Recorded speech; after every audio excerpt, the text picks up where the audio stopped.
So what's new and exciting in your world? What are you doing?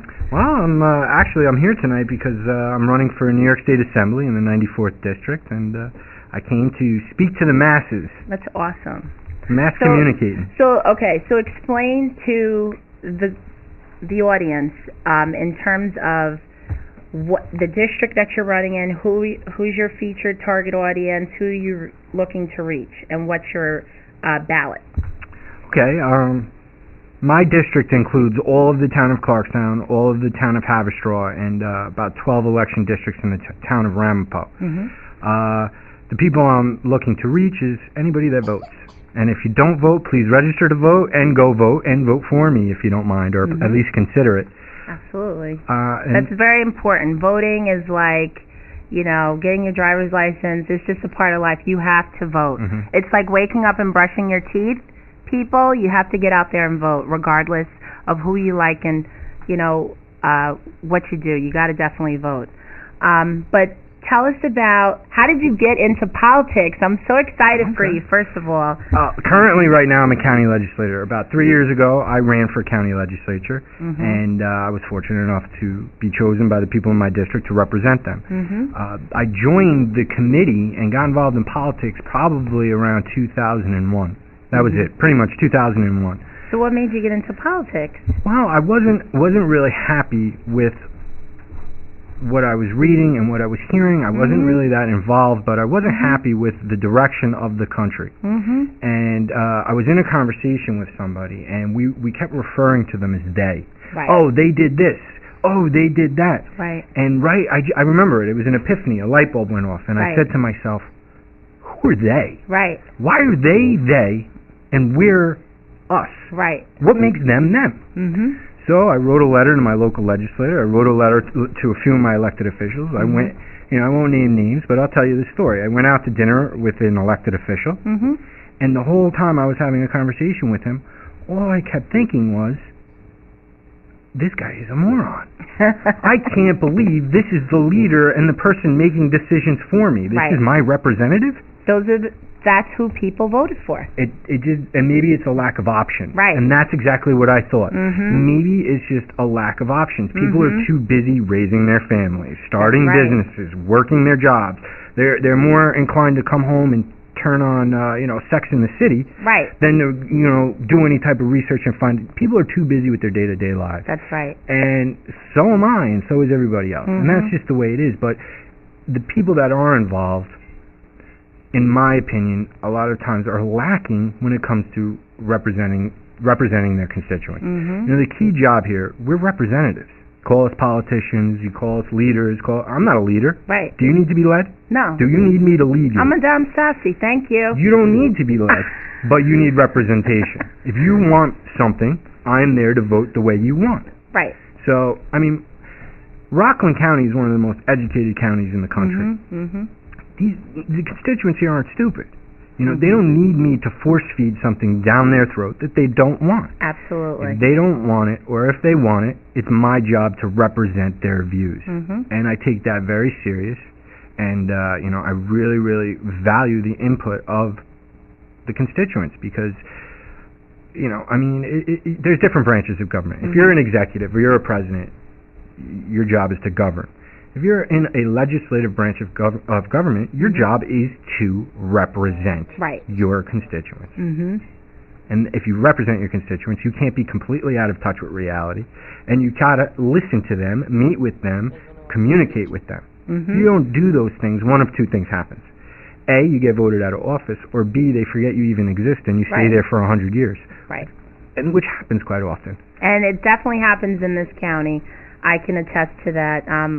We grew up here, Frankie, you know that. But tell us, what are some of the pressing issues that you are going to address during your election trail and all those sorts of things? What are some of the things that you want the people to know that you're here to represent for them? Absolutely.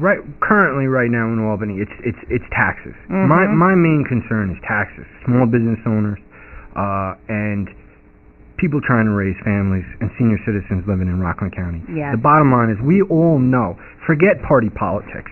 We can't afford to do it. What's happening in Albany is not working. And the only way you could change what's happening in Albany is by changing the people that are in Albany. It's just, there's no way around it. They're too entrenched. Right. You have to change who's there. So the major issues for me right now is the MTA payroll tax, Okay. which is devastating to Rockland County. That must be repealed immediately. Right. The Star Rebate Check must be implemented. We must reinstitute the Star Rebate Check. People that own homes, middle-class people trying to start a family, working 50 hours a week, need their money returned to them, and they've always counted on that money. And to just take it away without, just in the blink of an eye, one vote, taking it away, it's wrong. Would you find it to be true that many of our people in our generation, our age group, our generation, are finding it very challenging to purchase a home in Rockland County? Without a doubt. I would say people in their 30s, it is almost impossible, especially now with the financial crisis and it being as hard as it is to get credit and to get loans. It is almost impossible. I dare any 30 to 35-year-old right now to name 12 people he went to high school with here in Rockland County that's bought a home and lives in Rockland County. You are absolutely right. You can't do it. I can name them on one hand. So can I. Right. You know, and this generation, this is a statistical fact that many people don't know. Our generation, the Generation X, the 30-year-olds right now, is the first generation in the history of the United States of America that will not do as well or better than their parents. Every generation since this country has existed, if your dad was a cop, you could be a cop, but instead of living in Queens, you moved to the suburbs on Long Island. Every generation, statistically, the majority of them had advanced and done better than their parents, or at least as well. Right. Our generation are the first that is actually regressing. We can't afford to live in the suburbs, so we're moving back to the city. Right. We can't afford to have your wife stay home and take care of the children. Right. We can't afford to have the nuclear traditional family. I mean, you're having to work 2 jobs. The retirement is going to be non-existent for a huge majority of our generation, because if Social Security is fortunate enough to exist, which it very well might not be by the time we're old enough to get it, to think of that, right. How much money do you have saved up? That's right. I do okay, and I have no money. You know, saving money is extremely difficult. I have a wife, a daughter. She goes to Catholic school. I got to pay tuition. I have cars. I have a business. Right. So if I don't have Social Security and then the pension, things are really, really not going in the right direction. Right. Over 2 million people have left the state of New York in the last few years. And they've migrated down south. Sure. Right. They're going to Texas, it's cheaper. Florida. My friend just moved to Texas. Hi, Martine. Hi, Martine.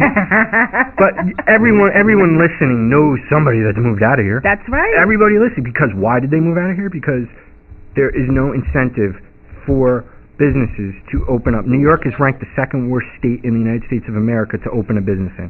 Second. Rockland County is the 5th highest tax county in the country. Wow. These are really jaw-dropping statistics. Are you listening, people? So why stay here? They're going to Texas, and they're buying a beautiful home for half the price, and they're paying... a mansion. And they're paying $600 a year in taxes. Right.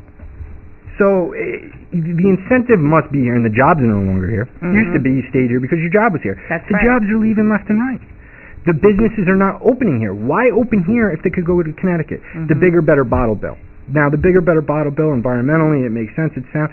Pepsi-Cola is talking about moving to Connecticut now. Right. Talking 1,000 jobs. Right. They don't want to pay the bigger, better bottle bill. And they're located in Valhalla. And now they're going to, now they're going to hit us with the obesity tax.